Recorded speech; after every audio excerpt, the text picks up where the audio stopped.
Assalamualaikum warahmatullahi wabarakatuh. Berjumpa lagi bersama Ustazah Susilawati pada pelajaran Bahasa Indonesia. Baiklah, hari ini kita masih membahas tentang teks berita. Sebelum kita masuk ke materi, saya akan menjelaskan dulu kompetensi dasar, indikator, dan tujuan pembelajarannya. Untuk kompetensi dasar hari ini yaitu menelaah struktur dan kebahasaan teks berita, membanggakan dan memotivasi yang didengar dan dibaca. Untuk indikatornya, yang pertama, menentukan teks berita, 2. Menentukan struktur teks berita, 3. Menelaah kebahasaan teks berita. Tujuan pembelajarannya, peserta didik mampu menentukan teks berita, peserta didik mampu menentukan struktur teks berita, dan peserta didik mampu menentukan kebahasaan pada teks berita. Baiklah, kita masuk ke materi teks berita. Materi teks berita kali ini kita bagi menjadi dua bagian. Yang pertama, struktur teks berita, dan yang kedua, kebahasaan teks berita. Baiklah, kita masuk ke struktur teks berita. Yang pertama, ada kepala berita atau bisa disebut dengan headline. Kepala berita ini berupa judul berita, terletak di bagian atas teks berita. Yang kedua, teras atau lead, yaitu paragraf pembuka. Isinya mengenai intisari cerita berdasarkan adik Simba atau 5W tambah 1H, yaitu apa, siapa, di mana, kapan, mengapa, dan bagaimana. 3. Tubuh atau body, yaitu isi uraian lengkap yang mencakup adik Simba. Nah, di tubuh atau body ini lebih dalam lagi. Yang keempat, kaki atau leg, yaitu penutup berupa simpulan atau penegasan ulang. Biasanya terletak pada bagian akhir teks berita. Kita masuk ke kebahasaan teks berita. Yang pertama, menggunakan kalimat langsung dan tidak langsung. 2. Menggunakan kata kerja mental. 3. Menggunakan konjungsi temporal. 4. Menggunakan keterangan waktu. 5. Menggunakan bahasa baku. Baiklah, kita bahas satu persatu. Yang pertama, kalimat langsung dan kalimat tidak langsung. Kalimat langsung memiliki ciri-ciri diantaranya terdapat tanda petik 2. Contoh, tolong tutup pintu itu, kata ayah. Artinya, dialog tersebut disampaikan langsung oleh ayah. Kepada siapa? Kepada anaknya. Atau misalnya penulisannya, ayah, titik 2, tanda petik 2, tolong tutup pintu itu. Itu masih termasuk ke dalam kalimat langsung. Selanjutnya,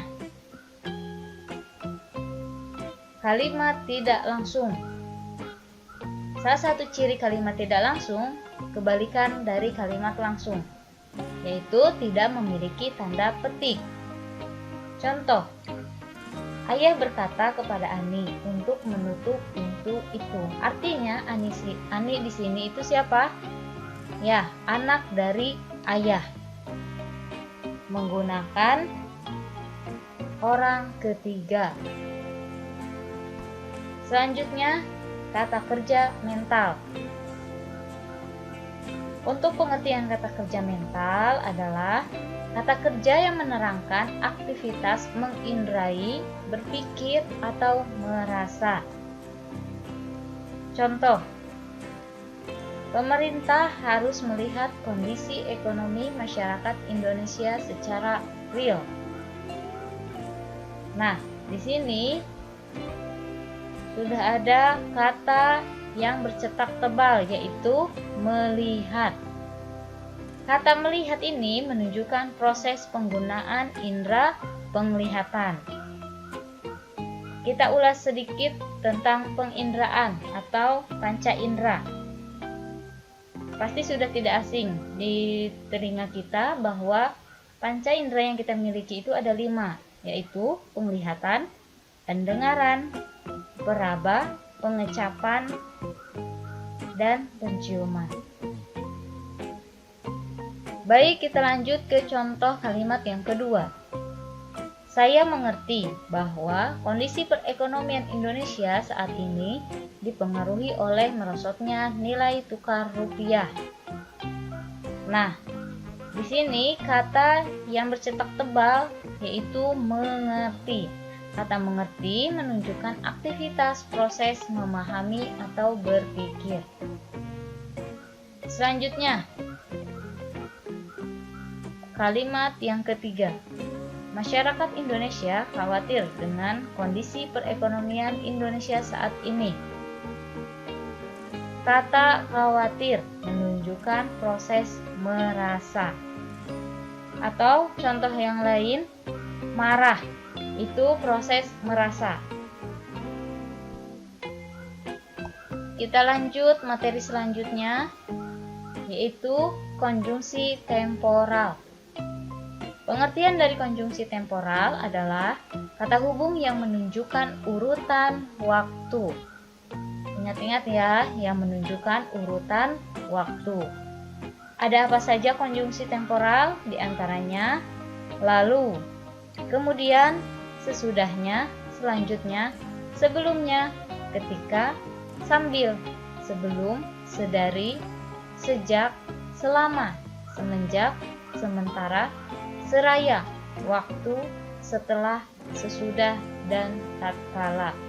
Itulah beberapa contoh konjungsi temporal yang biasanya digunakan pada teks berita. Lanjut ke keterangan waktu. Dalam keterangan waktu ini, pada teks berita menjelaskan waktu ketika terjadinya suatu peristiwa. Contoh konjungsi yang memiliki keterangan waktu. Kemarin, biasanya, pernah, sering, sejak, sementara, dahulu, keesokan harinya, tadi, terkadang, sekarang, dan selalu. Itulah beberapa contoh keterangan waktu yang biasanya dipakai pada teks berita. Lanjut ke bahasa baku. Pengertian dari bahasa baku. Bahasa baku dibentuk oleh kata-kata baku. Nah, kata baku adalah kata yang sesuai dengan kaidah bahasa Indonesia. Biasanya, kata baku terdapat pada Kamus Besar Bahasa Indonesia. Nah, jika kita tidak menemukan kata pada Kamus Besar Bahasa Indonesia, artinya bahasa tersebut adalah bahasa tidak baku. Contoh, dalam tabel tersebut sudah ada 5 contoh kata baku dan 5 contoh kata tidak baku. Yang pertama, kata baku dari apotek. Kata tidak bakunya apotik. 2. Praktik. Kata tidak bakunya praktek. 3. Bus. Kata tidak bakunya bis. 4. Kata bakunya antre. Kata tidak bakunya antri. 5. Merek. Kata tidak bakunya merk. Nah, dari tabel tersebut kita dapat menganalisis bagaimana penggunaan kata baku dan kata tidak baku. Baiklah, hanya itu yang dapat saya sampaikan. Sekian dan terima kasih. Semoga bermanfaat. Wassalamualaikum warahmatullahi wabarakatuh.